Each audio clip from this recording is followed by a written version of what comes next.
Kali ini di Kompas Bisnis terkait yang ada di belakang saya ini soal Presiden Prabowo Subianto yang mempertimbangkan untuk merabas batas defisit APBN 3%. Namun lebih lengkapnya Saudara, Presiden Prabowo ini bilang bahwa pemerintah akan mempertimbangkan untuk menaikkan batas defisit APBN di atas 3% dari PDB. Hanya dalam situasi krisis atau darurat, ini yang perlu digarisbawahi. Meski demikian, Presiden optimistis pemerintahan dapat menjaga defisit APBN tetap terkendali pada batas 3%. Caranya melalui penghematan belanja serta penutupan celah kebocoran anggaran. Prabowo melihat kondisi fiskal Indonesia berpotensi semakin kuat dalam 3 tahun mendatang. Ia bahkan menargetkan kondisi ideal ketika APBN dapat berada pada posisi anggaran berimbang. Kita dengarkan bersama pernyataan dari Presiden Prabowo Subianto. Saya kira kita juga harus mengupayakan bahwa kita melakukan penghematan. Saya percaya 2-3 tahun kita akan sangat kuat, tapi tetap kita harus hemat konsumsi. Dengan demikian, kita berharap kita akan selalu menjaga bahwa defisit kita tidak tambah. Bahkan cita-cita kita adalah kalau bisa kita tidak punya defisit. Sasaran kita adalah APBN kita harus balanced budget, itu paling ideal. Dan itu saya kira kita bisa lakukan. Ya. Bahwa kita harus selalu ingat bahwa kita masih menghadapi masalah-masalah kebocoran, ya, tidak efisien, masalah-masalah under invoicing, under counting, manipulasi administratif dan sebagainya. Sementara itu, Menko Perekonomian Erlangga Hartarto mengusulkan opsi peraturan pemerintah pengganti undang-undang atau Perpu terkait APBN 2026. Erlangga memaparkan berbagai skenario yang telah disimulasikan yang mengarah bahwa defisit APBN bisa tembus batas maksimal dalam Undang-Undang Keuangan Negara, yakni 3% dari PDB. Erlangga bilang skenario yang diambil menghitung risiko konflik Timur Tengah jika berlangsung selama 6 hingga 10 bulan dengan harga rata-rata minyak mentah dunia naik menjadi 97 hingga 115 dolar Amerika Serikat per barel. Nah, kalau kita mengambil beberapa asumsi perang, katakanlah 5 bulan, 6 bulan, dan 10 bulan dengan masing-masing kenaikan harga BBM, Pak, yang sampai 107, kemudian 6 bulan, 107-nya 6 bulan, kemudian menurun lagi, kemudian yang 10 bulan itu menaik sampai 130, sampai akhir Desember 125. Nah, pembelian kita di bulan Januari Februari itu angkanya 64,41 dolar dan 68,79. Ini realisasi, Pak. Jadi realisasi di bawah APBN yang 70. Nah, kalau kita buat skenario yang tadi 6 bulan itu kita rata-rata menjadi 90 dolar per barrel, kemudian yang 5 bulan, yang 6 bulan 97 dan 10 bulan 115, Pak Presiden. Nah, kalau ini kita masukkan terhadap APBN kita, Pak, yang sekarang ini skenario pertama ICP-nya di 86, kursnya di 17.000, Pak. APBN kita kursnya 16.500. Kemudian dengan growth kita pertahankan, Pak. Jadi ini yang kita pertahankan, growth di 5,3. Surat berharga negaranya angkanya lebih tinggi, Pak, 6,8%, maka defisitnya adalah 3,18%. Kemudian kalau skenario moderat kedua dengan harga minyaknya 97, kursnya 17.300, growth-nya di 5,2, surat berharga negaranya lebih tinggi lagi di 7,2%. Nah, defisitnya itu mencapai 3,53%. Nah, kemudian kalau skenario terburuk yang pesimis, itu dengan harga 115, kurs rupiah kita 17.500, growth-nya 5.200, surat berharganya 7,2, defisitnya 4,06%. Jadi artinya dengan berbagai skenario ini, defisit yang 3% itu sulit kita pertahankan, kecuali kita mau memotong belanja dan memotong pertumbuhan, Pak Presiden. Nah, ini beberapa skenario yang mungkin perlu kita rapatkan secara terbatas. Nah, selanjutnya dalam slide berikut, kita pernah melakukan Perpu, Pak Presiden. Itu pada saat COVID. Nah, ini beberapa faktor yang perlu mungkin masuk di dalam Perpu yang kita persiapkan. Mengenai timing, tentu keputusan politik Pak Presiden. Kemudian saudara, dari mana dasar hukum soal batas maksimal defisit APBN? Kita lihat. Dasar hukumnya adalah Undang-Undang Nomor 17 Tahun 2003 tentang Keuangan Negara pasal 12 ayat 3 yang berisi dalam hal anggaran diperkirakan defisit ditetapkan sumber-sumber pembiayaan untuk menutup defisit tersebut dalam Undang-Undang tentang APBN. Dijelaskan lebih lanjut soal pasal 12 ini adalah defisit anggaran yang dimaksud dibatasi maksimal 3% dari produk domestik bruto atau PDB dan jumlah pinjaman dibatasi maksimal 60% dari PDB. Lalu seberapa besar asumsi defisit APBN tahun ini dibandingkan tahun lalu? Kita lihat ke data berikutnya. Nah, ini dia asumsi defisit APBN dibandingkan dengan tahun lalu. Asumsi defisit APBN tahun 2026 adalah 2,68% terhadap PDB atau sebesar 689 triliun rupiah. Kita bandingkan dengan target defisit APBN di tahun 2025, saudara, yakni 2,78% terhadap PDB atau sebesar 662 triliun rupiah. Kalau melihat asumsi ini masih terjaga di bawah batas 3%. Lalu bagaimana dengan realisasi defisit APBN di tahun-tahun sebelumnya? Kita lihat ke data berikutnya. Nah, kalau tadi asumsi, kalau ini defisit APBN. Kita melihat sejarah, saudara. Defisit APBN Indonesia pernah melampaui 3%, yakni di tahun 2021 dan juga 2022. Di tahun 2021, saudara, ini defisit sebesar 5,70% dengan nilai 1.006,4 triliun rupiah. Kemudian di tahun 2022 ini defisitnya sebesar 4,50% dengan angka 840,2 triliun rupiah. Namun hal ini yang perlu digarisbawahi dengan catatan karena tahun-tahun tersebut masih dalam kondisi kedaruratan pandemi COVID-19. Jadi masih bisa dimaklumi. Setelah pandemi berakhir, defisit APBN kembali didisiplinkan di bawah 3% sejak tahun 2023 ketika pandemi COVID-19 berakhir. Di tahun 2023 kita lihat defisit APBN sebesar 2,27% atau senilai 479,9 triliun rupiah. Di tahun 2024 sebesar 2,29% defisit APBN dengan angka 522,8 triliun rupiah.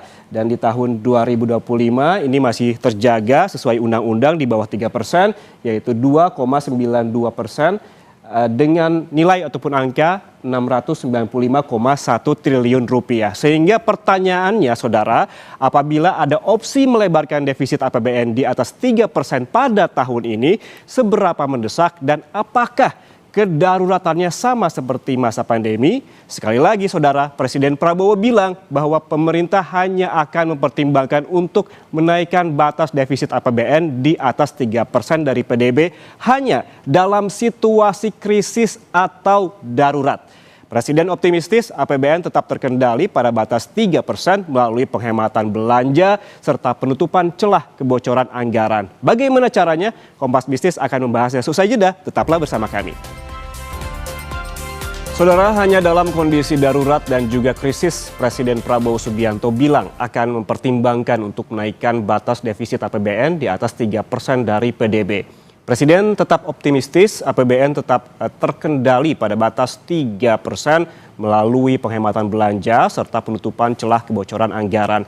Strategi apa saja yang bisa ditempuh? Kita tanya Yusuf Randy Manilat, Strategic Research Manager Core. Mas Yusuf, selamat pagi. Selamat pagi, Mas Ian. Mas Yusuf, ini kan kemarin Presiden bilang menaikkan defisit APBN di atas 3% hanya dalam kondisi krisis dan darurat, itu yang digarisbawahi. Apa saja risikonya bila pelebaran defisit APBN dilakukan, Mas? Ya, saya kira memang cukup tepat ketika pemerintah ataupun Pak Presiden menyampaikan bahwa respon pemerintah untuk menaikkan defisit anggaran itu adalah respon yang kesekian gitu ya, bukanlah respon pertama. Karena kalau kita perhatikan ada beberapa alasan kenapa respon untuk tidak menaikkan batas defisit anggaran itu menjadi tepat. Yang pertama, kalau kita ingat ya, beberapa minggu yang lalu eh, pemerintah menerima semacam peringatan ya dari lembaga pemeringkatan rating terkait Mhm.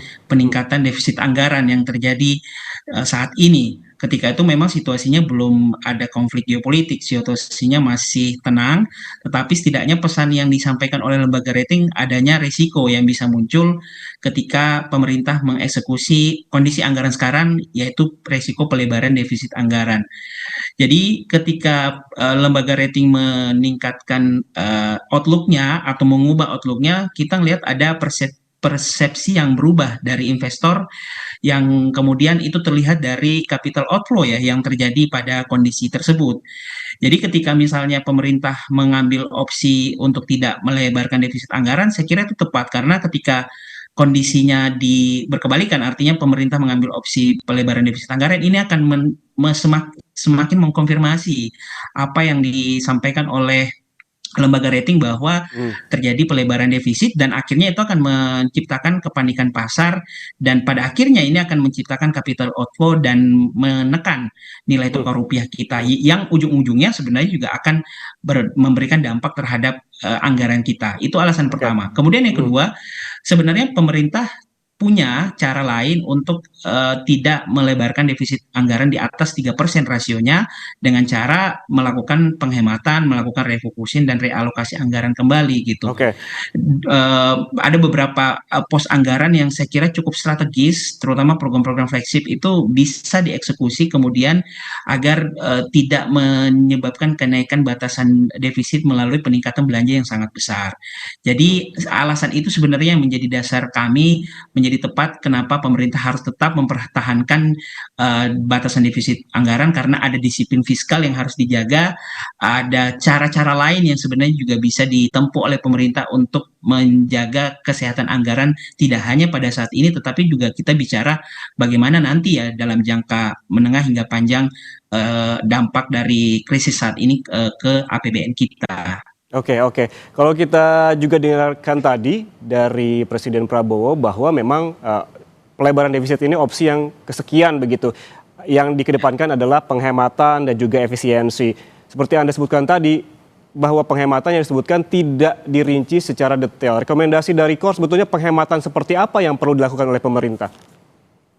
Ya, kalau kami melihatnya misalnya program flagship seperti MBG, kemudian Koperasi Desa Merah Putih yang tahun ini itu memakan anggaran sekitar 400 triliun itu sangat memungkinkan untuk di realokasi ataupun direfocusing kembali Mhm, mhm. dengan asumsi katakanlah misalnya harga minyak sekitar 80 hingga 90 US dollar per barel, kemudian nilai tukarnya itu sekitar 16.800, pemerintah itu butuh tambahan subsidi sekitar 200 triliun atau sampai 300 triliun.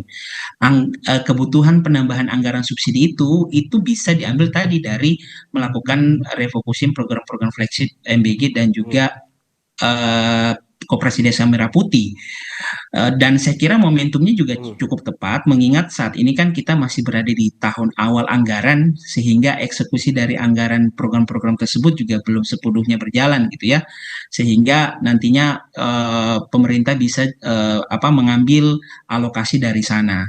Nah, selain dari program-program flagship, kami kira juga pemerintah bisa mengambil opsi untuk melakukan penghematan dari sisi gaji ataupun tunjangan pejabat-pejabat tinggi negara. Oke.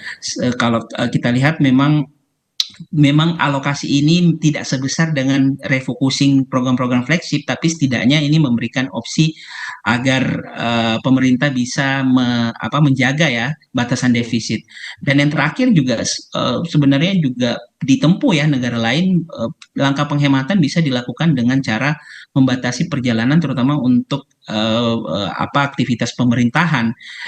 Opsi ini saya kira banyak ditempuh di beberapa negara lain untuk merespon kondisi krisis saat ini. Jadi saya kira kombinasi dari beberapa pilihan yang tadi kita diskusikan bisa ditempuh untuk setidaknya menjaga batasan defisit anggaran kita tidak melebihi angka 3%, Mas Ian.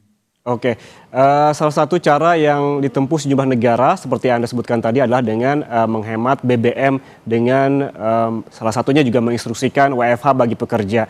Akan seberapa efisien jika ini dilakukan, Mas? Ya, tentu kalau WFH itu memang akan memberikan dampak tergantung dari seberapa besar ya cakupan WFH yang akan diberikan oleh pemerintah. Apakah WFH ini hanya dianjurkan ke pegawai pemerintahan saja atau dianjurkan ke pegawai swasta juga. Kalau menurut kami, kalau misalnya imbauannya itu hanya terbatas kepada pegawai pemerintahan, memang ini akan cukup minimal dampaknya, karena kan proporsi dari pegawai pemerintahan terhadap total pekerja itu juga relatif tidak begitu besar gitu ya, sehingga cakupannya itu memang harus dilebarkan untuk imbauannya ke pegawai swasta juga. Oke. Namun kalau menurut kami imbauan WFH untuk pegawai swasta juga bisa dipilah-pilah lagi ya, artinya tidak dipukul rata ke semua daerah. Misalnya kita menjalankan kebijakan tersebut kepada daerah yang punya proporsi kendaraan cukup banyak misalnya, seperti misalnya DKI Jakarta ya. Dan di saat yang bersamaan kan sebenarnya DKI Jakarta ini bisa menjalankan kebijakan untuk penghematan BBM, mengingat secara infrastruktur transportasi publiknya juga cukup relatif sudah baik gitu, artinya bisa digunakan tanpa harus menggunakan kendaraan pribadi. Hal yang berbeda mungkin akan terjadi kalau misalnya kita menjalankan atau pemerintah menjalankan kebijakan penghematan penggunaan BBM di daerah yang transportasi publiknya belum terbangun. Jadi ya itu bisa dilakukan, tetapi memang harus ada semacam penyesuaian-penyesuaian yang dilakukan pemerintah tergantung dari kondisi di masing-masing daerah, agar Oke. kombinasi itu tidak kemudian kembali menekan masyarakat untuk menjalankan kebijakan tersebut. Oke, intinya jangan kembali menekan masyarakat kecil begitu ya. Yang turut menjadi sorotan ini Mas Yusuf adalah pernyataan dari Menko Perekonomian Erlangga Hartarto yang bilang kalau defisit APBN sulit ditahan di 3% dan merekomendasikan Presiden untuk menyiapkan Perpu. Menurut Anda apakah justru memang kondisinya sedarurat itu untuk menerbitkan Perpu? Ya, kalau misalnya kita landasi definisi dari krisis yang biasanya mendorong pemerintah untuk melakukan Perpu berdasarkan kondisi di COVID, saya kira memang saat ini belum separah itu gitu ya. Meskipun memang kondisinya relatif tidak terlalu baik, terutama untuk kondisi anggaran kita. Dan kalau kita lihat saat ini kan sebenarnya kondisi dari di luar ya faktor risiko geopolitik itu tidak terlalu memberikan dampak. Maksud saya ketika COVID memang ada pembatasan aktivitas yang sangat ekstrim, sehingga ini kemudian memberikan efek terhadap penurunan aktivitas ekonomi dan akhirnya mendorong perlambatan pertumbuhan ekonomi ke level negatif bahkan ketika itu. Tetapi saat ini kan kondisi ekonomi kita masih relatif berjalan gitu ya. Indikator-indikator utama ekonomi kita terutama di 2 bulan pertama tahun ini juga sebenarnya masih relatif baik. Keyakinan konsumen kita masih berada di atas level confidence, kemudian PMI manufaktur kita juga masih berada di level yang baik. Artinya aktivitas ekonomi kita sebenarnya masih jalan. Hanya memang Perpu ini saya kira yang tadi disampaikan oleh Pak Menteri menyasar kepada upaya untuk merespon krisis ataupun dampak geopolitik. Nah, hanya yang tidak terlalu banyak dielaborasi oleh Pak Menteri Airlangga masalah opsi-opsi lain yang sebenarnya bisa ditempuh juga oleh pemerintah seperti yang kita diskusikan sebelumnya gitu ya. Misalnya tadi ada penghematan belanja pos tertentu, kemudian juga yang tidak kalah penting sebenarnya pemerintah juga tidak hanya melihat dari sisi belanja, kan opsi dari sisi pajaknya juga sebenarnya bisa diutak-atik. Misalnya pemerintah mengubah untuk sementara waktu tarif pajak PPh 21 untuk kelompok katakanlah pendapatan di atas 500 juta misalnya ya. Jadi ini bisa dijadikan sebagai solusi jangka pendek agar tadi pemerintah juga masih bisa mengambil pundi penerimaan agar defisitnya itu tidak terlalu besar mengingat kebutuhan belanjanya yang banyak. Jadi opsi-opsi dari sisi belanja, kemudian dari sisi penerimaan juga sebenarnya masih bisa diutak-atik oleh pemerintah agar bisa sekali lagi menjaga disiplin fiskal kita ya, tidak melebihi angka rasio di atas 3%, Mas Ian. Oke, banyak sekali opsi-opsi yang bisa diotak-atik begitu ya, baik solusi jangka pendek maupun jangka panjang. Namun kalau kita kembali ke pernyataan pada saat ratas kemarin, ada juga dari Menteri Keuangan yang selalu bilang begitu kalau ekonomi kita kuat dan juga baik-baik saja, jauh dari kata krisis. Apakah Anda melihat ada kontradiktif dari klaim soal data ekonomi dengan skenario fiskal yang diungkap oleh Menko Perekonomian? Sederhananya, jika ekonomi kita kuat, mengapa harus ada opsi skenario pelebaran defisit APBN begitu? Ya, tentu itu yang tadi kita diskusikan adalah ketika data-data terutama di awal bulan ya yang cukup baik, harusnya itu bisa menjadi semacam modal awal untuk menjaga kesehatan anggaran kita tanpa melanggar disiplin fiskal yang selama ini sudah dijalankan ya. Dan yang juga sebenarnya kita perlu terus dorong adalah pembatasan ataupun penghematan belanja pemerintah pada fokus yang sebenarnya masih bisa dihemat ya, artinya masih bisa dijalankan. Jangan dilupakan juga bahwa di kuartal pertama ini kita juga punya modal momentum ya, faktor momentum hari besar keagamaan, Ramadan dan Idul Fitri yang biasanya itu akan mendorong pertumbuhan ekonomi kita. Pertumbuhan ekonomi kita ketika dia bisa terdorong itu sebenarnya bisa memberikan efek pengganda ke aspek-aspek lain, termasuk di dalamnya misalnya aspek ke penerimaan negara kita. Biasanya ketika penerimaan negara kita tumbuh, pertumbuhan ekonomi kita juga berada pada kondisi yang cukup bagus. Jadi apa yang disampaikan oleh Pak Menteri Keuangan bahwa kondisi awal atau ekonomi kita sedang cukup baik, sebenarnya itu harusnya konsisten dengan apa yang disampaikan oleh Pak Kemenko ya, Pak Erlangga, bahwa karena kondisinya membaik maka seharusnya pilihan untuk merespon krisis kebijakan saat ini bukan pilihan pertama bukan pada tadi kenaikan batas defisit anggaran, tetapi memanfaatkan faktor-faktor yang bisa mendukung agar pemerintah bisa tetap menjaga disiplin fiskal kita. Seperti itu, Mas Ian. Oke, Mas Yusuf, tadi kita sempat membahas juga soal penerimaan negara. Kalau kita bisa elaborasi lagi, apalagi sih yang bisa digenjot dari penerimaan negara? Upaya apa yang harus dilakukan untuk menutup kebocoran penerimaan? Ya, tentu kalau kita bicara solusi jangka pendek, salah satu cara yang paling mudah adalah melakukan penyesuaian tarif. Baik itu tarif untuk karyawan perusahaan, terutama karyawan yang pendapatannya cukup besar ya. Dengan penyesuaian tarif tersebut, harapannya pemerintah bisa menarik jumlah pajak yang sedikit lebih banyak ya, setidaknya untuk menutupi kebutuhan atau mengakomodasi kebutuhan belanja yang berpotensi mengalami kenaikan. Di saat yang bersamaan, batasan ataupun pungutan tarif juga bisa diberlakukan pada lapangan usaha yang kondisinya masih relatif baik. Sekali lagi saya perlu tegaskan, ini dilakukan pada lapangan usaha yang kondisinya masih relatif baik. Plus kita juga bisa menjalankan atau melakukan penyesuaian pada pungutan ekspor komoditas yang mengalami kenaikan harga saat ini.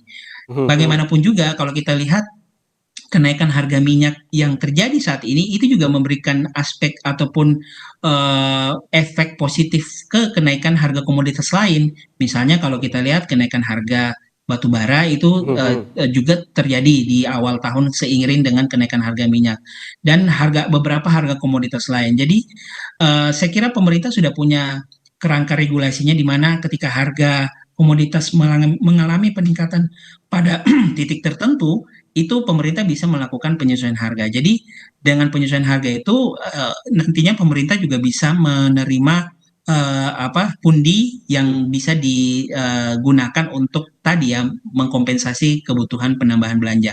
Di saat yang bersamaan saya kira upaya untuk melakukan pemeriksaan ya, intensifikasi dari wajib pajak juga perlu ditinjau kembali. Apakah kemudian wajib pajak itu melaporkan pajaknya dengan baik dan benar, seperti itu. Baik, beberapa hal yang bisa ditekankan di sini terkait juga dengan penerimaan, termasuk di antaranya adalah penyesuaian tarif di sektor pajak, juga ada pungutan ekspor komoditas. Terima kasih telah bergabung bersama kami, Yusuf Randy Manilet, Strategic Research Manager Core, atas waktunya di Kompas Bisnis. Sehat selalu. Terima kasih.